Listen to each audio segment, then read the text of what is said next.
So we had many questions, చాలా question మార్కులు. ఇది ఎలా ట్రీట్ చేయాలి అంటే ఎవరికీ తెలియదు, ఎలా ట్రీట్ చేయాలి, దీని సిమ్టమ్స్ ఏంటి, దాని బిహేవియర్ ఏంటి.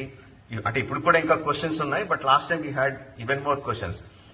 ఆ టైంలో మా ఫ్యామిలీ మొత్తం అందరికి వచ్చినప్పుడు our family doctor Shankar Prasad garu almost 15 years నుంచి మా family doctor. The way he treated us, మమ్మల్ని ట్రీట్ చేసిన విధానంలో నాకు చాలా గురి కుదిరింది. Is both an allopathic doctor and ayurvedic doctor, expert in both the fields. But ఏదో ఒక ఆర్మ్ ఆఫ్ మెడిసినే కరెక్ట్, ఇంకోటి కంప్లీట్ గా తప్పు అని కాకుండా ఏదైనా సరే ముందు పేషెంట్ ని రికవర్ చేయడానికి ఎందులో ఏది బెస్ట్ మెథడ్స్ ఉన్నాయో, ప్రాక్టీసెస్ ఉన్నాయో దాన్ని అప్లై చేసి పేషెంట్ ని బెటర్ చేయడం is the principal duty of a doctor. అని ఆయన అప్రోచ్ నాకు బాగా నచ్చింది. ఆయన నాలెడ్జ్ ఐ థాట్ అందరితో షేర్ చేసుకుంటే ఈ టైంలో చాలా బెటర్ అని చెప్పి, that's the reason why we started.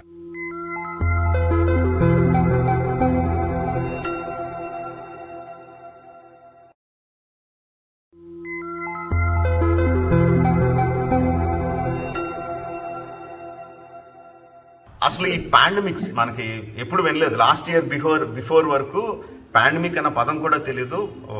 Why do they happen in the first place? Pandemics అనేవి ఇంతకుముందు కూడా మనకి అయ్యాయండి. మనకి లేటెస్ట్ పాండమిక్ హ్యాపెండ్ ఇన్ 2009. మనకి స్వైన్ ఫ్లూ అనే పాండమిక్ వచ్చినప్పుడు పాండమిక్స్ అవ్వడానికి ఒక భూమిక ఉంటుందండి, ఒక బేసిక్ ప్లాట్ఫామ్ ఉంటుంది. ఫస్ట్ థింగ్ ఏంటంటే సివియర్ డ్యామేజ్ టు నేచర్, అంటే మనని బ్యాలెన్స్ చేసే ఫోర్సెస్ ఏవైతే ఉంటాయో మెయిన్గా మన ఎర్త్ కానీ, లేకపోతే మనం పీలుస్తున్నటువంటి గాలి కానీ, ఆ గాలిని కంట్రోల్ చేస్తున్నటువంటి కరెంట్స్ కానీ, అలానే మనం తాగేటువంటి నీరు కానీ, వీటి యొక్క బేసిక్ ఉనికి చాలా డిస్టర్బ్ అయినప్పుడు నెట్ రిజల్ట్ ఏమవుతుందంటే seasons will be grossly abnormal. మనం తినే ఆహారంలో సారం తగ్గిపోతుంది. సో న్యూట్రిషన్ తగ్గిపోవటం వల్ల people will become more prone.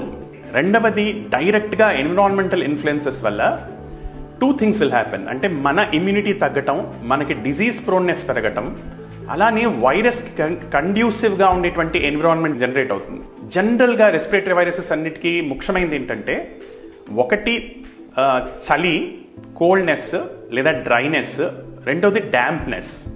ఇవి ఎంతగా వస్తే అంత స్ప్రెడ్ అవుతుంది. దాంతో హ్యూమన్స్ అందరిలో అక్రాస్ ది గ్లోబ్ వీక్నెస్ రావటము, ప్రోన్నెస్ రావటము, వైరస్కి అనువైన కండిషన్స్ ఉండటము, వీటి వల్ల పాండమిక్స్ వస్తాయి. In short, it is extreme human interference with nature which is actually causing these things directly or indirectly. ఇప్పుడు మనం అది మ్యాన్ మేడ్ వైరస్ అనుకున్నా కూడా unless there is a predisposition, అంటే హ్యూమన్ సిస్టమ్స్ అంత వీక్గా అయితే తప్ప, లేదా ఎన్విరాన్మెంట్ దాన్ని సపోర్ట్ చేస్తే తప్ప వైరస్ అనేది ఇంత విస్తృతంగా స్ప్రెడ్ కాదు. 75 to 80% పీపుల్ కి, మనుషులకి అది అసలు చాలా మైల్డ్ సిమ్టమ్స్ కానీ, లేకపోతే అసలు సిమ్టమ్ వచ్చినట్టు కానీ తెలియకుండా వెళ్ళిపోతుంది. వేరేజ్ ఒక 20-25% లో అది చాలా సివియర్ గా చూపిస్తుంది, హాస్పిటలైజేషన్ కి గురి చేస్తుంది, కొన్నిసార్లు ప్రాణాలు కూడా పోతున్నాయి. ఈ 75% బ్రాకెట్ లో నేను ఉండాలంటే నేను ఏం చేయాలి? నేను కాదు, ఫర్ ఎవ్రీవన్. ఒకటే వైరస్ తోటి డిఫరెంట్ పీపుల్కి, కొంతమందికి మైల్డ్గా వస్తుంది, కొంతమందికి మోడరేట్గా వస్తుంది, కొంతమంది సివియర్గా వస్తుంది. సో ఈ సింపుల్ విషయంతో మనకు అర్థమయ్యేది ఏంటంటే తేడా వైరస్లో కన్నా కూడా మనిషి దానికి రెస్పాండ్ అవుతున్నటువంటి విధానంలో ఉంది. దీన్ని హోస్ట్ రెస్పాన్స్ అంటాం.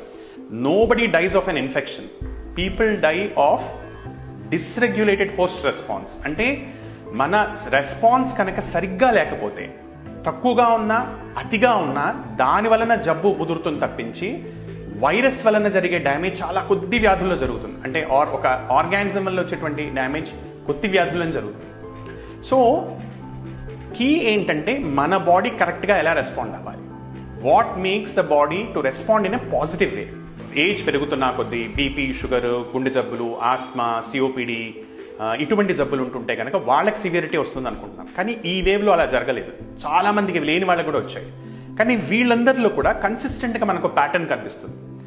మొదటిది ఏంటంటే ఇన్ఫెక్షన్ వచ్చే ముందర దాకా వాళ్ళు ఫాలో అవుతున్నటువంటి లైఫ్ స్టైల్, సివియర్ స్ట్రెస్లో వర్క్ చేస్తుండటము, that has become part of their life. Number 1. దాని వలన irregular eating habits, irregular sleeping habits, very stress prone mind, very stress prone work, ఇది కన్సిస్టెంట్గా ఉందండి యాజ్ ఎ బ్యాక్ డ్రాప్. ఇది జరిగిన తర్వాత సో దీనివల్ల ఏమైందంటే వాళ్ళ సిస్టంలో there is an intrinsic weakness to take stress. ఒక ఇన్ఫెక్షన్ని తట్టుకునేటువంటి క్షమత వాళ్ళకి ఇంట్రిన్సిక్గా తగ్గుతోంది. That many people did not realize. వాళ్ళకి చెప్పుకోవడానికి షుగరు, బీపీ లాంటి జబ్బు లేకపోవచ్చు, but that is not health. High anxiety, దానివల్ల నిద్ర లేకుండా చేసుకోవటము, ఇంకా దానివల్ల ఇంకా ఆకలి తగ్గుతోంది, ఇంకా ఇమ్యూనిటీ తగ్గుతోంది. ఇది మెజారిటీ ఆఫ్ దెమ్లో ఈ ప్యాటర్న్ ఉండిందండి, లేదా రెస్ట్ ఇవ్వకపోవటం బాడీకి. సో దీని వలన many people unfortunately suffered from moderate, severe or even critical illness. So ముఖ్యమైన విషయం ఏంటంటే 3 ఇంపార్టెంట్ విషయాలు. అంటే మొదటిది, జ్వరం రాకముందు టైంకి భోజనం చేయటము, సరైన ఆహారం సరైన పద్ధతిలో ప్రశాంతంగా సరైన మోతాదులో తీసుకోవటము, టైంకి పడుకోవటము, అలానే మైండ్ని బ్యాలెన్స్గా పెట్టుకోవటము, ప్రశాంతంగా పెట్టుకోవటము, బాడీకి ఎక్సర్సైజ్ ఇవ్వటము. జ్వరం రాకముందు మనం చేయగలిగితే, జ్వరం వచ్చిన లేదా ఇన్ఫెక్షన్ వచ్చిన తర్వాత ఆకలిని బట్టి తినగలగటము, సింపుల్ ఆహారాలు ఏవైతే తేలిగ్గా అరుగుతాయో, సింపుల్ స్టార్చెస్, అరగని వస్తువులు తీసుకోకపోవటం, ఫ్యాట్స్ ఉన్నవి మెయిన్గా. పర్టికులర్లీ ఒక ఇన్ఫెక్షన్ వచ్చినప్పుడు అప్పుడు ఎక్సర్సైజ్ స్టార్ట్ చేసి, అప్పుడు వాకింగ్ చేసి, అప్పుడు జిమ్మింగ్ చేసి, it is not at all correct. So బాడీకి రెస్ట్ ఇవ్వటము, సో మైండ్కి రెస్ట్ ఇవ్వటము, బాడీకి రెస్ట్ ఇవ్వటము, స్టమక్కి రెస్ట్ ఇవ్వటము, జ్వరం వచ్చిన తర్వాత చేస్తే we have very very high chances of being in the 85% bracket అండి. This I have seen consistently for the last 1.5 years. అంటే most likely there is going to be a third wave అని strong theories, reports అన్ని suggest చేస్తున్నాయండి.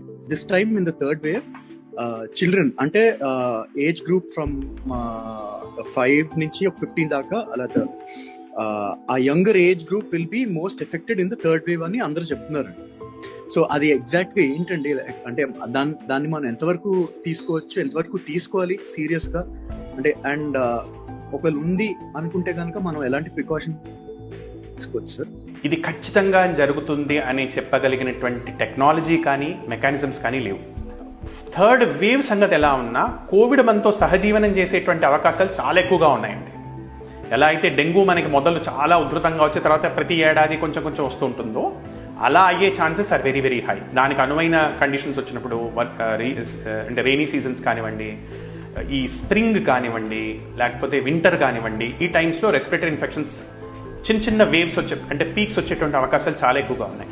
It depends upon how fast we can vaccinate people. Number 1, అంటే virus ఎంత mutate అవుతుంది అన్నది ఒక aspect అయితే, ఇంకా ఎంతమంది మిగిలారు ఈ వైరస్ బారిన పడకుండా. బికాస్ క్లియర్లీ సెకండ్ వేవ్లో మొదటిసారి రాని వాళ్ళందరూ సివియర్గా ఎఫెక్ట్ అయ్యారు. మెజారిటీ మంది ఎఫెక్ట్ అయింది ఫస్ట్ టైం రాని వాళ్ళే. సో థర్డ్ వేవ్ అంటూ వస్తే ఈ 2 సార్లు కాకుండా మిగిలిన వాళ్ళని ఎఫెక్ట్ చేస్తుంది. అందుకనే పిల్లలేమో అని అనుమానంగా ఉంటుంది. That is the main reason for the fear. పిల్లల్ని ఎఫెక్ట్ చేస్తుంది అంటే మనకి ఎటువంటి ఆధారాలు లేవండి. This is completely, it is not based on scientific facts. పిల్లల్లో సివియర్గా వస్తుంది ఇన్ఫెక్షన్ కాకుండా, ఇన్ఫెక్షన్ తగ్గిపోయిన తర్వాత ఒక 6 వారాల తర్వాత multi system inflammatory syndrome in children, MISC అంటారు, అది వస్తుంది. ఒక 100 మందికి ఇన్ఫెక్షన్ వస్తుంటే ఆర్ సిగ్నిఫికెంట్ ఇన్ఫెక్షన్ వస్తుంటే వాళ్ళలో 2 or 3% మందికి వస్తున్నటువంటి కాంప్లికేషన్. ఇప్పటిదాకా పిల్లల్లో సివియర్గా వచ్చిందని కానీ, పిల్లలకి ఇది ఫేటల్గా తయారవుతుందని కానీ చెప్పడానికి ఎటువంటి ఆధారాలు లేవు. So it is likely next wave లోపల ఎక్కువ పిల్లల్లో రావచ్చు, బికాస్ మిగిలిన పాపులేషన్ అదైతే కనుక. బట్ వాళ్ళకి తట్టుకునే కేపబిలిటీ ఆటోమేటిక్గా ఎక్కువగా ఉంటుంది. దీనికి కూడా చాలా థియరీస్ చెప్తున్నారు. సో అన్నెసరీ మెడిసిన్స్ వాడకపోవటం అండ్ క్లోజ్గా మానిటర్ చేయటం, వాళ్ళని ఏం జరుగుతోంది, 4-5 రోజు తర్వాత కూడా ఇంకా జ్వరం ఉంటుందా, అప్పుడు then they will need some investigations and everything. ఇవి ఇప్పుడు ఇలాంటి సిచ్యువేషన్ లో generally like what kind of a care should pregnant women take care అండి, like to prevent this virus to happen, or probably toddlers kani, children or young adults. So what kind of a precautionary measure or care should they take so that they are not infected? అంటే is it just like the same general thing or like should they takes any something అంటే special care ఏదైనా తీసుకోవాలా? Pregnant ఉమెన్లో, చిల్డ్రన్లో right no vaccine is not available అండి. అంటే vaccine వాళ్ళకి it is not approved. So వీళ్ళకి vaccination is not there. In case they got infected అనుకోండి, వాళ్ళు they cannot follow the treatment that we're trying. అంటే వాళ్ళు సివియర్ ఫాస్టింగ్ చేయటము ఇలాంటి వాళ్ళు చేయలేరు, because it will effect the babies health కాబట్టి.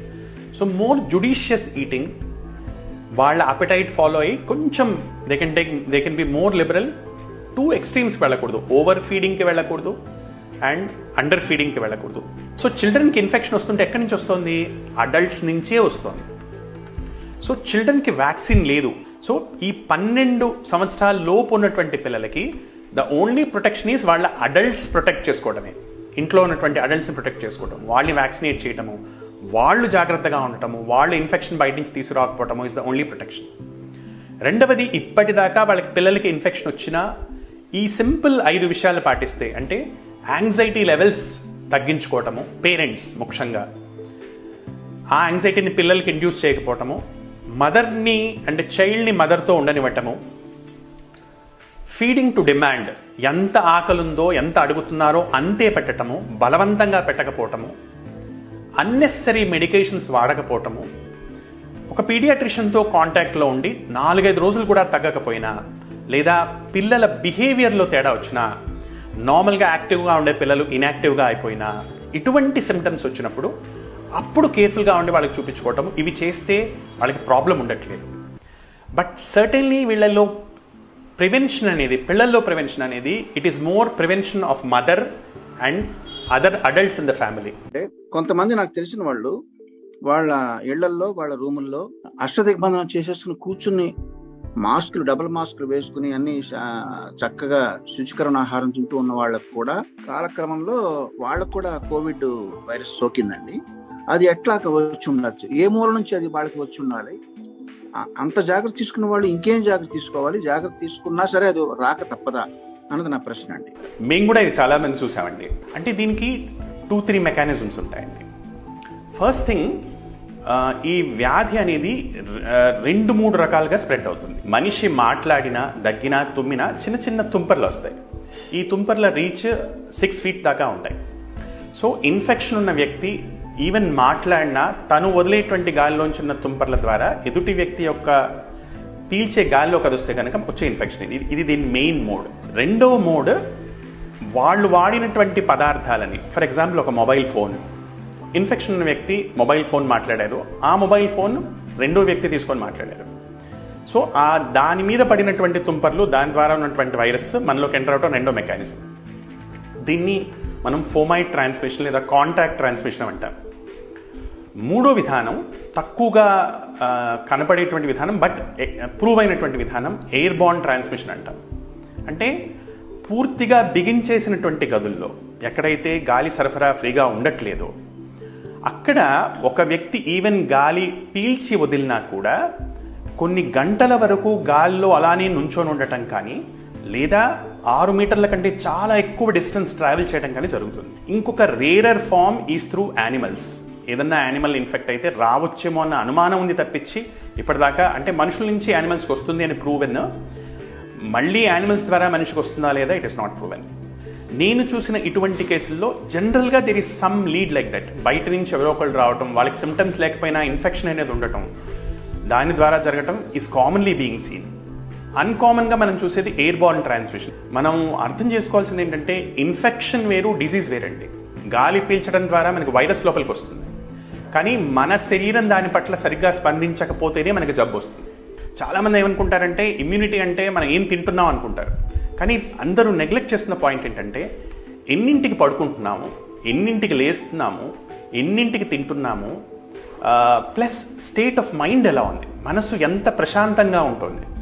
సో ఈ ఫ్యాక్టర్స్ అన్నిటినీ కనుక కట్టడి చేసుకుంటే మనం need not be so scared about inhaling the virus. చక్కగా ఎక్స్ప్లెయిన్ చేశారండి, చాలా సంతోషం. Doctor, the other question,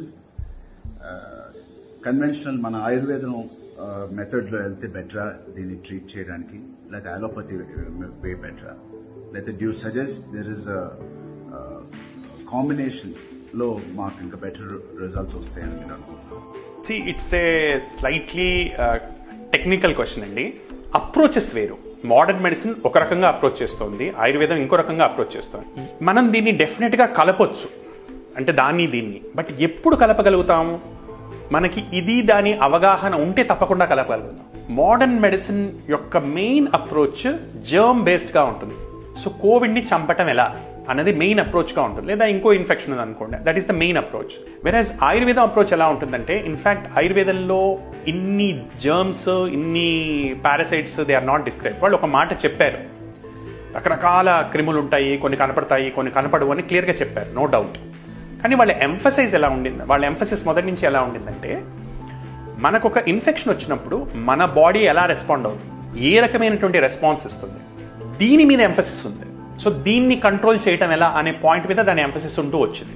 pathogen based approach అనేది ఆయుర్వేదం యొక్క వీక్నెస్. అంటే ఒక పాథోజన్ ఇచ్చి దీన్ని చంపండి అంటే ఆయుర్వేదంతో ఇట్ ఈస్ వెరీ డిఫికల్ట్. అలానే హోస్ట్ రెస్పాన్స్ని కంట్రోల్ చేయండి అంటే అది మోడర్న్ మెడిసిన్ యొక్క వీక్నెస్. రెండవ ఆస్పెక్ట్ ఈజ్ వీటి అప్రోచెస్ ఆర్ సినర్జిస్టిక్. అంటే రెండు కలిపి పనిచేసేటట్టు పర్ఫెక్ట్గా చేయబడ్డాయి అసలు యాక్చువల్లీ. దీంతో హోస్ట్ రెస్పాన్స్ మోడిఫై చేసుకోవచ్చు, దీంతో పాథోజన్ని మనం వీక్ చేసుకోవచ్చు. అయితే ఇది చేయాలంటే మనకి ఏంటంటే రెండిటి మీద అవగాహన ఉండాలి. రెండింటిని ఒకటే లాంగ్వేజ్లోకి మనం తీసుకురాగలిగితే, ఒరిజినల్గా ఇవి చాలా సినర్జిస్టిక్గా ఉన్న సైన్సెస్ ఇవి, and together they can do wonders to our country and to the world. నేను చెప్తోంది ఏంటంటే అండి, వాడొచ్చండి, దే క్యాన్ బి యూస్డ్. ఇప్పుడు నేను I have been using for most of the patients రెండింటిని కంబైన్ చేసి వాడుతున్నాను. అర్థం చేసుకుని దాన్ని అర్థం చేసుకొని ఖచ్చితంగా వాడొచ్చు. అర్థం చేసుకోకుండా మాత్రం ఒక్కొక్కసారి ఇబ్బందులు రావచ్చు. సార్, నాకు చిన్న డౌట్ అండి. ఇప్పుడు మనకి ఈ వైరస్ సోకినప్పుడు the incubation period are the affected period అనేది అంటాం.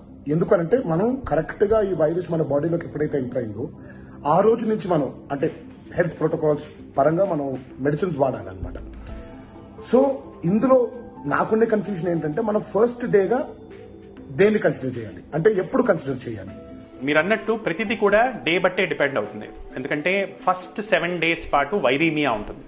సో యాంటీ వైరల్స్ ఇవ్వడం అనేది చాలా ఇంపార్టెంట్. తర్వాత వచ్చేటువంటి నెక్స్ట్ 7 daysలో హైపర్ ఇన్ఫ్లమేటరీ రెస్పాన్స్ అనేది ఎక్కువగా ఉంటుంది, ఇన్ఫ్లమేటరీ ఫేజ్ ఎక్కువగా ఉంటుంది. సో అప్పుడు యాంటీ ఇన్ఫ్లమేటరీస్ ఎక్కువ ఇంపార్టెంట్. దాని నెక్స్ట్ ఫేజ్ నుంచి లేదా సెకండ్ ఫేజ్లోనే మనకి హైపర్ కోయాగులబిలిటీ జరుగుతుంది. So anti coagulants important.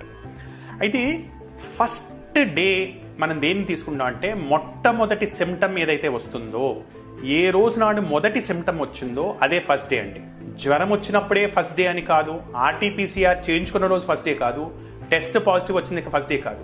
మొట్టమొదటి జబ్బుకు సంబంధించినటువంటి లక్షణం ఏ రోజైతే వచ్చిందో అది ఫస్ట్ డే. అక్కడి నుంచి మన మిగతా కౌంటింగ్ అంతా స్టార్ట్ అవుతుంది.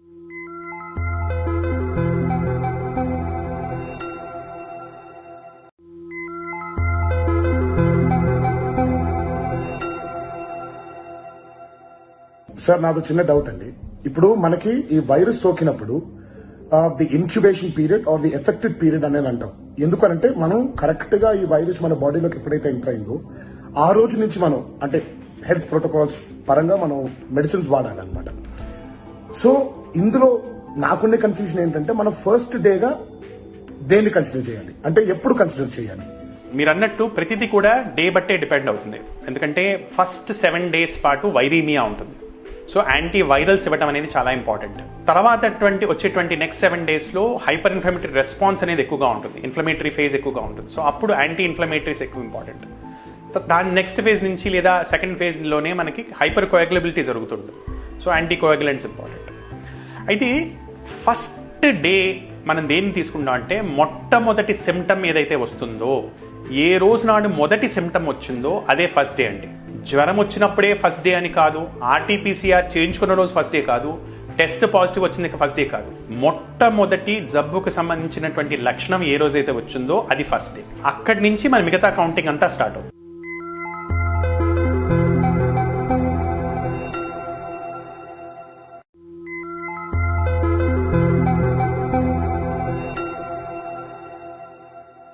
Doctor, the other question, conventional మన ఆయుర్వేదం మెథడ్లో వెళ్తే బెటరా దీన్ని ట్రీట్ చేయడానికి, లేకపోతే అలోపతి వే బెటరా, లేకపోతే due suggest there is combination లో మాకు ఇంకా బెటర్ రిజల్ట్స్ వస్తాయని మీరు అనుకుంటున్నాను?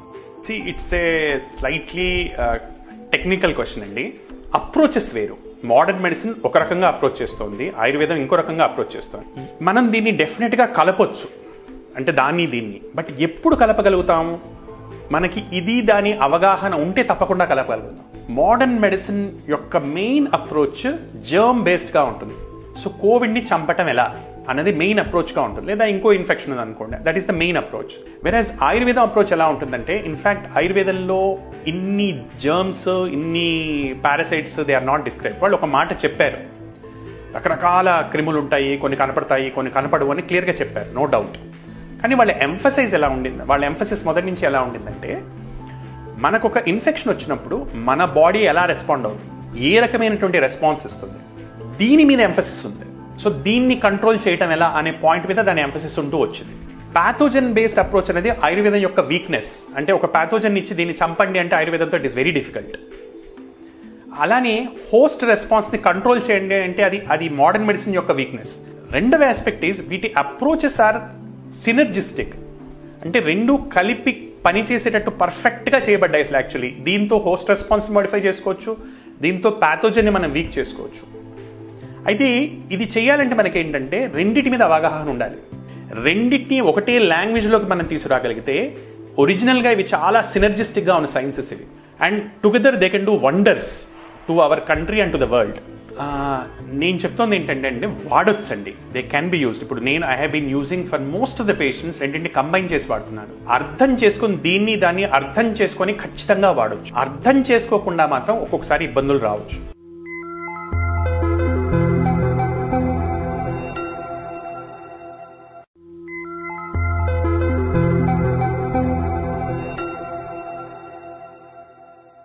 తర్వాత అదర్ క్వశ్చన్ అండి, I mean on lighter note, ఇప్పుడు మనం generally getting a haircut or with mask or you know మన ఒక బార్బర్ షాప్కి వెళ్ళి గడ్డం తీసుకోవడం కానీ, హెయిర్ కట్ చేయించుకోవడం కానీ, ఇది ఒకటైతే, and playing a sport like say volleyball with ఒక group sport with mask, is that okay? అంటే is that okay in this current scenario అని, దట్స్ మై క్వశ్చన్. యాక్చువల్గా ఈ రెండు టోటలీ డిఫరెంట్ సినారియోస్ అండి. See one thing is clearly known అండి, ఇద్దరు వ్యక్తులు ఒకరికొకరికి ఎంత దగ్గరగా ఉంటారో, ఎంతసేపు ఒకరికొకరు దగ్గరగా ఉంటారో, అండ్ ఈ ఇంటరాక్షన్ క్లోజ్డ్ ఇండోర్స్లో ఎయిర్ సర్క్యులేషన్ లేకుండా ఎంత ఉంటుందో, ఖచ్చితంగా ఈ వైరస్ ఒకరి నుంచి ఒకరికి పాకే రిస్క్ అంత ఎక్కువగా ఉంటుంది. సో మొదటి సినారియో గురించి మాట్లాడదాం, barber and hair cut. So ఈ ప్రక్రియలో you cannot avoid close contact, otherwise ఆ ప్రక్రియ జరగదు. హెయిర్ కట్కి somebody has to come very close to you and very close to the face particularly. So close contact అనేది it is inevitable ఈ సినారియోలో. రెండో డిటర్మినింగ్ ఫ్యాక్టర్ ఏంటంటే, దీన్ని మనం ఇండోర్స్ ఒక స్పా లాంటి సిచ్యువేషన్లో ఏసీతో చేస్తున్నామా, అవుట్డోర్స్లో చేస్తున్నామా? అవుట్డోర్స్లో రిస్క్ కొంచెం తక్కువగా ఉంటుంది, because the air circulation is better. ఒక ఏసీ స్పాలోకి వెళ్ళి క్లోజ్గా కూర్చొని చేసుకుంటే it is very very dangerous. ప్రాపర్గా మాస్క్ వేసుకొని, ముక్కు నోరు ప్రాపర్గా కవర్ అయ్యేటట్టు. చాలామంది మాస్క్తో ఇబ్బంది ఏంటంటే మాస్క్ని తీసుకొని నోరు మీద పెట్టుకుంటారండి. Nose is not covered. Mask is not a magical piece which can trap all the bacteria.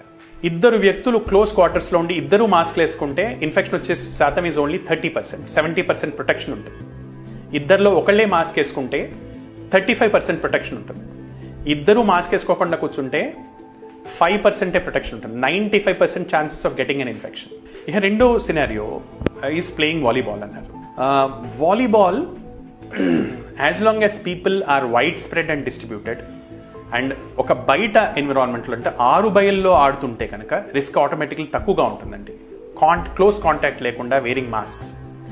అదే వాలీబాల్ మీరు ఒక ఏసీ స్టేడియంలో కానీ ఏసీ ఆడిటోరియంలో కానీ without masks and with these things అంటే with more close contact will certainly carry a risk. So it is just understanding ఎంత close contact పెరుగుతుందో, ఎయిర్ సర్క్యులేషన్ ఎంత తగ్గుతుందో, మాస్క్ ఎంత ఫుల్ ప్రూఫ్గా ఉండదో రిస్క్ అంత ఎక్కువ ఉంటుంది. There was one concert that happened wherein అంటే ఆ singer was singing around with some 150 people, and because the singer was singing very loud and it was a closed room, more than 116 of them got an infection, even as far as 30 feet away. గట్టిగా అరవటము, గట్టిగా చేయటం వలన we are producing aerosols to a larger and greater distance. So that is the factors involved.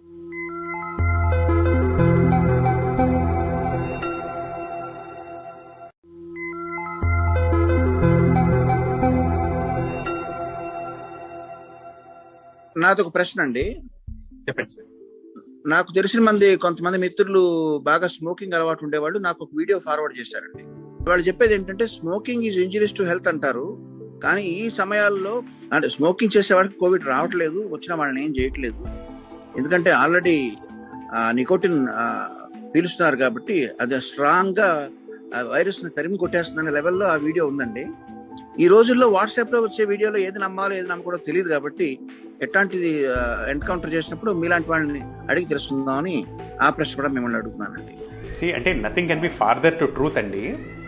Smoking virus, nicotine వైరస్ని effect చేసేదానికన్నా human బాడీని అంతకంటే చాలా ఎక్కువగా effect చేస్తుంది. ఒక ఇంట్రెస్టింగ్ విషయం చెప్తాను. There is something called as medical smoking in ఆయుర్వేదం అండి. ధూమపానం అనే ఒక ప్రక్రియ ఉంది. బట్ చాలా మంది తెలియని విషయం ఏంటంటే it is never run through mouth, దాన్ని నోస్ ద్వారా పీల్చి చేస్తారు, and it is only occasional, అంటే ఒక పర్టికులర్ సిచ్యువేషన్లో వాడతారు. అది ఎప్పుడు హెల్ప్ఫుల్ ఉంటుందంటే ఫ్లెమ్ బాగా వస్తున్నటువంటి డిజార్డర్స్లో వాడతారు దాన్ని. స్మోకింగ్ వలన లంగ్కి జరిగే డ్యామేజ్ ఎక్కువ, లంగ్లో డ్రైనెస్ ఎక్కువగా ప్రొడ్యూస్ అవుతుంది. అతిగా స్మోక్ చేయడం వల్ల డ్రైనెస్ ప్రొడ్యూస్ అవుతుంది. ఈ డ్రైనెస్ ఫీచర్ ఉన్న వాళ్ళకే యాక్చువల్గా కోవిడ్ ఎక్కువగా వస్తుంది. స్మోక్ చేయటం వలన కోవిడ్ రాకుండా ఉంటుంది, స్మోక్ చేస్తే కోవిడ్ తగ్గుతుంది అనుకోవటం అవివేకం. రెండవది, అందరూ ఇగ్నోర్ చేస్తున్న ఇంకో పాయింట్ ఏంటంటే ఈ వైరస్ పీక్ అనేది లెట్స్ సే మనకి ఇవాళ ఎక్స్పోజర్ కలిగింది అనుకోండి, ఒక వ్యక్తికి ఇవాళ ఎక్స్పోజర్ కలిగింది అనుకోండి, నెక్స్ట్ 4 రోజుల పాటు ఎటువంటి సిమ్టమ్స్ ఉండవు. జనరల్గా 3 నుంచి 4 రోజుల పాటు సిమ్టమ్స్ మొదలయ్యే కంటే 2 రోజుల ముందే వైరస్ పీక్కి వెళ్ళిపోయింది. అప్పుడే అది రెస్పిరేటరీ ట్రాక్ట్లో ఈ ఏసీ రిసెప్టార్స్ ద్వారా సెల్లోకి వెళ్ళి కొన్ని లక్షల కాపీస్ చేసుకొని బ్లడ్లో స్ప్రెడ్ అయిపోయింది. ఏసీ రిసెప్టార్స్ అనేవి గ్యాస్ట్రో ఇంటెస్టినల్ ట్రాక్ట్లో ఉంటాయి, ఏసీ రిసెప్టార్స్ అనేవి లంగ్లో ఉంటాయి, హార్ట్లో ఉంటాయి, కిడ్నీస్లో ఉంటాయి, వీటినన్నిట్లో ఉంటాయి. సో ఆటోమేటిక్గా వైరస్ వెళ్ళి వీటిని వెతుక్కుంటూ ఆ రిసెప్టార్స్ ద్వారా అక్కడికి చేరుకుంటుంది. సెకండ్ వేవ్లో ఎక్కువ మందికి ఇంటెస్టైన్ కూడా ఈక్వల్గా ఎఫెక్ట్ అవుతుంది, అందుకని ఆకలి పూర్తిగా దెబ్బతింటుంది. సో మరి వీటన్నిటి ద్వారా అక్కడున్న వైరస్ని ఏం చేస్తారు? అందుకు ఇది సగం నాలెడ్జ్ తోటి చెప్పేటువంటి ఇన్ఫర్మేషన్స్ అండి. ఇది చక్కగా చెప్పారండి, అర్థమైంది. స్మోకింగ్ గురించి చాలా మిత్రుని మీరు చక్కగా బాగొట్టారు, చాలా సంతోషం అండి. నీకోకే ఇంకా స్మోక్ చేసే వాళ్ళు అందరికీ అర్థమైందా లేదా అన్నది చూద్దాం.